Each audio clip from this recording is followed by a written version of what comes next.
وبنرجع لحضراتكم مرة تانية وبنوصل لآخر فقراتنا ليه النهاردة وآخر لقاءاتنا بنتكلم فيها عن الأدب وعن أدب المرأة وعن ضيفتنا اللي هتنورانا النهاردة هنتكلم معاها أكتر قد إيه الكتاب جميل وقد إيه صديق وقد إيه بيخلي الإنسان يغوص كده بفكره وبعقله بوجدانه داخل الكلمات والسطور اللي بيقراها في الكتاب، وبتوصل لمرحلة انك بتشعر انك جزء من هذا الكتاب او كأنك واحد من شخصياته وابطاله. فنرحب بضيفتنا اللي هنتكلم معاها اكتر، ضيفتنا الاستاذة زينب الباز، الكاتبة ونائب رئيس تحرير بجريدة الاهرام وعضو اتحاد كتاب مصر. صباح الفل. صباح الخير. النهارده هنتكلم عن السلسلة وسلسلة كتاب نساء السين على ضفاف النيل. انا عجبني الاسم الحقيقه لما كنت يعني بنعد الحلقه دي والفقره دي ولفت نظري اكتر يعني وعايزه افهم السين ده مين نساء السين بدايه كده قبل ما هتكلم عن الكتاب. مين النساء السين اللي على ضفاف النيل؟ بس في جملتين حابه اتكلم فيهم فضل. الاول قبل ما احكي على كتاب نساء السن على ضفاف النيل. نساء السن مش السين، السن اللي هو نهر السن. انا اساسا خريجه اداب فرنسي، حتى الماجستير بتاعي عاملاه في الاو اس جي اللي هي مدرسه الصحافه العليا في باريس، فمرتبطه بالثقافه الفرنسيه من اكتر من 20 سنه.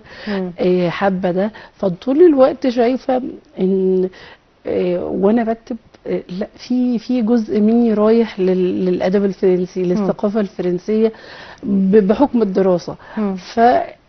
ولما بدات اعمل الكتب كانت التيمه الاساسيه او كلمه السر في كل كتاب بعمله مصر. طبعا تأثير الستات دي في مصر، الستات ومصر، يعني هم دول الكلمتين المفتاحيتين اللي كنت بشتغل عليهم. حضرتك مهتمة بالمرأة وبأدب المرأة لدرجة انك عاملة جايزة باسمك. ده حقيقي لأدب المرأة. جايزة زينب الباز في اتحاد الكتاب لأدب المرأة، ودي الجايزة الأولى من نوعها بالمناسبة منذ إنشاء اتحاد الكتاب. فأقصد أقول إنه في عندك شغف وحب واهتمام عالي جدا بالمؤلفات وبالأدب الخاص بالمرأة. ده طبيعي لأن ليا 9 كتب كلهم عن المرأة. بس نساء السن على ضفاف النيل كان حلم قديم بقاله اكتر من 20 سنة ان يبقى في حاجة اكتبها تبقى جسر ثقافي ما بين مصر وفرنسا، اللي العلاقات بتاعتهم بالمناسبة عميقة، يعني صحيح. علاقات بادئة من 200 سنة او اكتر. فلما جيت اكتب الكتاب ده بصيت لقيت ان في فعلا سيدات فرنسيات عاشوا في مصر واثروا في تاريخ مصر تأثير حقيقي يمكن احنا مش شايفينهم.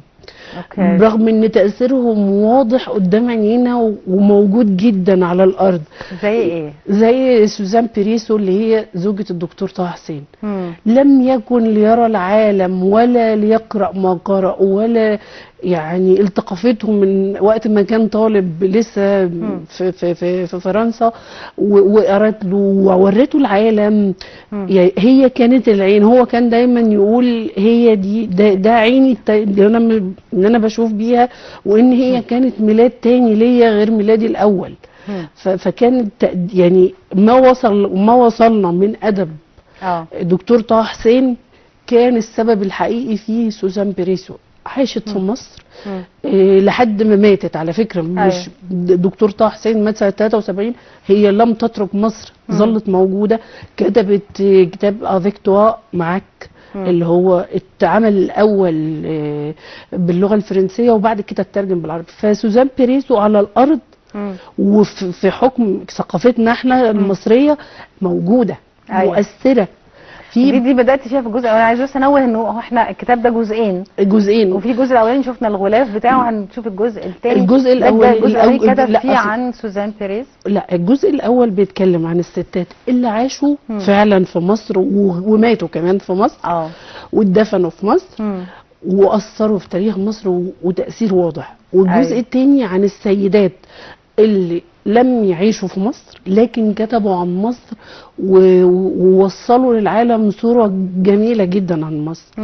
فده الجزء الأول. والجزء الثاني، في الجزء الأول مثلا على سبيل المثال عندنا على الأرض، وأهل أسوان يعرفوا ده كويس. أيوة. البيجام أم حبيبة اللي هي زوجة الأغا خان الثالث، المقبرة بتاعتها واحنا في النيل كده واخدين مركب المزارات بنشوف المقبرة بتاعتها.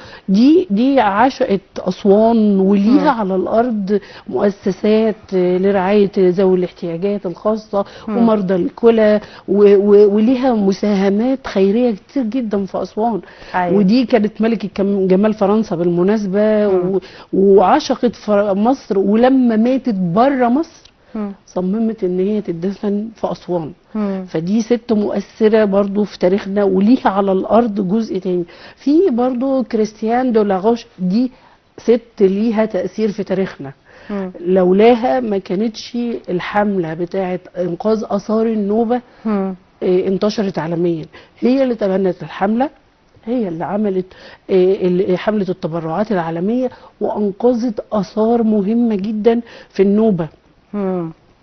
التعامد بتاع الشمس ده ما كناش هنشوفه، هي كانت الاثار غرقت. ايوه صح. فلولا السيده دي يعني ودورها العالمي وعشقها للاثار المصريه وتاريخ مصر، لم يكن تم انقاذ اثار النوبه، ولم يكن العالم يسمع عن اثار النوبه وغرقها يعني. طبعا. ففي ستات دي ده الجزء الاول. الستات دول اثروا فيه. بقى برضو ست مهمه اللي هي اوجوني لبران، دي اللي هي مدام رشدي، دي المعلمه الاولى اللي علمت هدى شعراوي النسويه، وعلمتها الفرنسيه اللغه الفرنسيه، وعلمتها اللي هي الانفتاح. عملت اول صالون ثقافي في مصر في تاريخ مصر الحديث، كان اول صالون ثقافي مدام رشدي هي اللي عملته. دي هي اللي كونت لنا شخصيه هدى شعراوي، اللي ما بعد ذلك هدى شعراوي تيجي بتقود الحركه النسائيه في مصر. صحيح. وتعمل الاتحاد النسائي سنه 23. والست دي عاشت وماتت في مصر. فدول سيدات فرنسيات فعلا لهم تأثير موجود في الأرض. أيوة. موجود عندنا في الأرض. نيجي بقى للجزء الثاني. الجزء الثاني كلنا برضو عارفين ان في جولييت آدم، دي اللي كانت متبنية الزعيم الراحل مصطفى كامل. وكان دايما بتساعده يكتب مقالات بيندد بالاحتلال الإنجليزي لمصر في الجرايد والمجلات الفرنسية. ورغم انها ما زارتش مصر يعني، او ما قعدتش في مصر كتير، كانت جايه زي واحده كده سايحه يعني، جت شافت مصر من انا كتبت يعني ان هي شافت مصر من نافذه او شرفه الفندق. فما عاشتش في مصر، الا انها كتبت كتاب مهم جدا عن الاستعمار الانجليزي، بتندد بيه بالاحتلال الانجليزي لمصر وفظايعه وحادثه دون شوي. فدي ست في قمه الاهميه. طبعا. لان هي كتبت عن تاريخ جزء يعني حقبه تاريخيه مهمه في تاريخنا. ما هو ده اللي انا قاعده بفكر فيه، وحضرتك بتتكلمي كده بفكره ان ده تاريخ الحاجه كاتباه، ده جزء من التاريخ. بالظبط. التاريخ بقى ثقافي، تاريخ ادبي، تاريخ سياسي، تاريخ ايا كان نوعه، ولكنه هو تاريخ حدث بالفعل في مصر، هو جزء من التاريخ، هو جزء من مصر. بالظبط. انا دايما يعني، وحتى في الكتاب ده بشكل دقيق يعني بحسب الاثر. ايوه. وانا بعمل الشخصيه وبحطها ضمن شخصيات الكتاب، اثرها في التاريخ وتاريخ مصر بالتحديد عمقه قد ايه. هل هو على فكره في ناس كتير، في سيدات كتير فرنسيات لهم برضو تاثير، بس يعني مش قوي. لا يرتقي ان انا مثلا ابروزه واحطه في كتاب. انما لا، السيدات دول كان لهم تاثير قوي جدا في تاريخ مصر. فانا بالنسبه لي هو الكتاب جسر ثقافي ما بين مصر وفرنسا، يعني بيلقي الضوء على السيدات اللي فعلا لما عاشوا هنا وشربوا من ميه النيل حبوها واخلصوا في عشقهم ليها بالمناسبه. فهو ده السبب ان انا ربطت بين نهرين، نهر السن ونهر النيل، وقلت ان السيدات دول جم من السن وعاشوا على ضفاف النيل واثروا في مصر. طبعا ده لطيف جدا. هل ممكن يبقى فيه يعني واضح انه حضرتك او بتوصلي المعلومات دي، بتعملي بحث كبير، نتيجة لدراسة الفرنسية، فبقى عندك معلومات لشخصيات معينة فساعدتك، يعني عملت فيها ازاي؟ عملت كتابين ازاي؟ اكيد هو انا اكيد طبعا دراستي او خلفيه الدراسه الفرنسيه اللي عندي ساعدتني في ان لما بدور او ببحث، مش ببحث بس في المصادر المصريه، لا عندي اللي هو يعني عندي اتساع شويه في الزاويه، اني عندي مصادر فرنسيه قدرت ان انا اخد منها اترجم، اخد المعلومه بشكل دقيق. يعني برضو يعني انا من النوع وانا بكتب مش بسلم عقلي لاي مصدر، اصل هي مش مصادر وخلاص، لا في مصادر يعني حتى المصدر اللي باخد منه بنتقي وبفضل ابحث واتحرى في البحث اتاكد عشان ان المعلومه دي صحيحه، ان حتى المصدر ما يكونش مغرض. على فكره ممكن يبقى المصدر مغرض وبيوديكي في سكه انت اصلا ما ينفعش تتوجهي لها، فهو مش مصدر وبس، لا ده كمان مصداقيه المصدر دي بتكون مهمه جدا. انا ليا 6 كتب بحثيه كلهم عن المراه، برضو كنت يعني بشتغل فيهم بنفس الطريقه. اللي هو الاهم من انه يبقى فيه مصدر، مصداقيه المصدر. طبعا. هل ممكن يبقى في يعني كتاب تاني هتعمليها سلسله بقى مكونه من عدد كبير من الكتب، يعني في معلومات تانية بس الكتاب لا يسمح فمأجلاها لكتاب اخر؟ والله انا عندي لسه يعني مشروع كبير بعمله، بس مش للاسف مش هقدر اعلن عنه دلوقتي، بس هيكون اضافه كبيره جدا للمراه المصريه، واعتقد ان هو هيكون عمل قيم يعني. والله مش بدعي عشان انا اللي عاملاه، بس فعلا ما فيش، انا اللي بعمله دلوقتي ما فيش حد اشتغل فيه قبل كده، ولكن ان المراه لا لسه عندي عندي افكار كتير. انا بتكلم على فكره يعني من نفس نهج الكتاب نساء السن على ضفاف النيل، هل هناك ايضا سيدات ونساء اخريات بتشوفي ان هم يستاهلوا ان هم يتعمل لهم كتاب كاجنبيات، يعني عاشوا في مصر واثروا وتاثروا بها؟ كتير على فكره، لان مصر بالمناسبه كان في فتره يمكن من أواخر القرن ال19 وحتى قيام ثورة يوليو كان فيها تنوع ثقافي واسع جدا، كان في سيدات، حتى برضو في فترة الستينات كان برضو في تواجد لسيدات أجانب في مصر عملوا، يعني عايزه اقول لحضرتك على حاجه بيرجعوا، يعني اقرب مثال صغير جدا الملكه صوفيا اللي هي ملكه اسبانيا السابقه، دي متعلمه في اسكندريه، دي كانت بتاكل فول وطعميه من عند محل شهير في اسكندريه ما داش اذكر اسمه يعني، لدرجه ان هي لما بقت ملكه رجعت وطلبت ان هي تاكل فول وطعميه عنده، ورجعت قعدت في الديسك اللي كانت بتقعد فيه في المدرسه بتاعتها. فلا في والملكه رانيا بالمناسبه اتعلمت في مصر، ففي السيدات اللي اتعلموا في مصر ولهم شغف بيها كده وحب لمصر بتفضل في الذاكره على فكره. طبعا اصل مصر كمان طول عمرها وما زالت حاضنه كده، زي الام اللي بتحضن.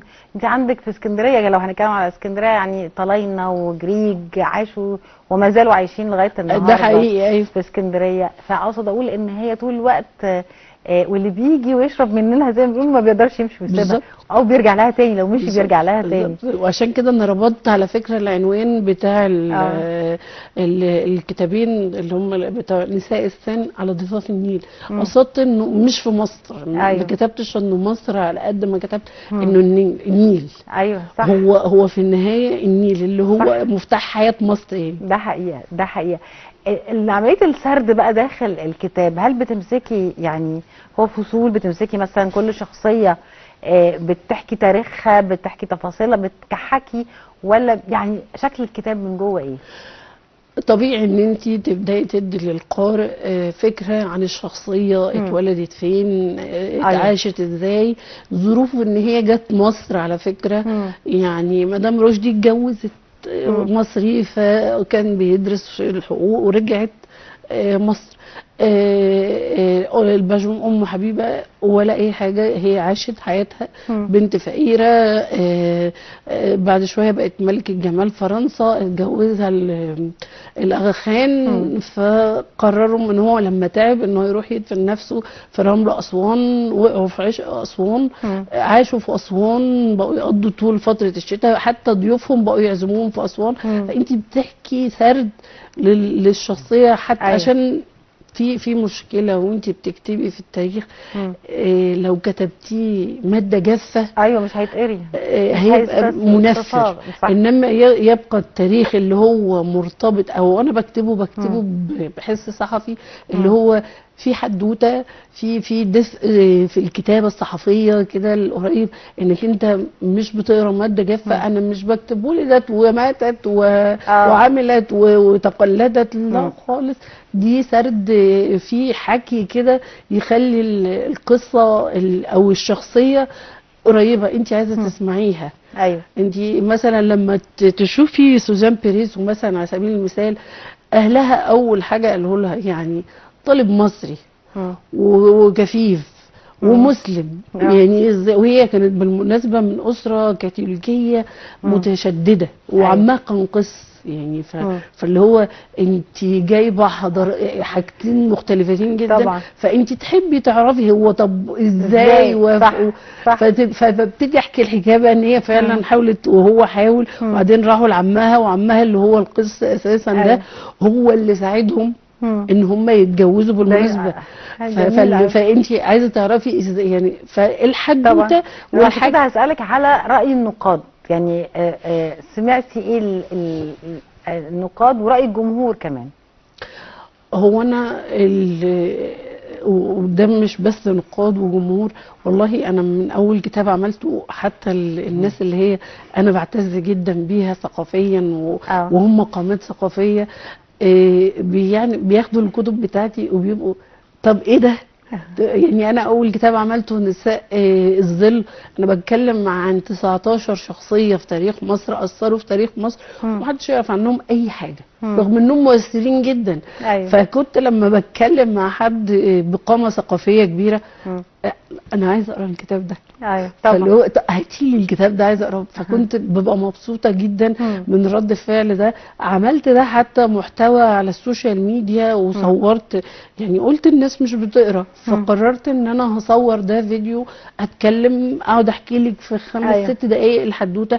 لقيت ان فعلا رغم انه محتوى ثقافي برضو ويظل المحتويات اللي موجوده على السوشيال ميديا يعني الاكثر تفاهه هي اللي بتعمل مشاهدات وكده، الا اني والله العظيم اتفاجئت ان الناس بتتفرج على الفيديو للاخر، بتعلق، بتقول دي اول مره نعرف طبعا. فحتى انا دايما اقول لهم في اللايفات بتاعتي انا سعيده ان انتوا تلقفتوا المحتوى ده رغم المحتوى تقيل يعني. طبعا حضرتك نورتينا جدا وتستاهلي اكتر من كده. انا بشكرك جدا استاذه زينب الباز، الكاتبه ونائب رئيس تحرير بجريده الاهرام وعضو اتحاد كتاب مصر.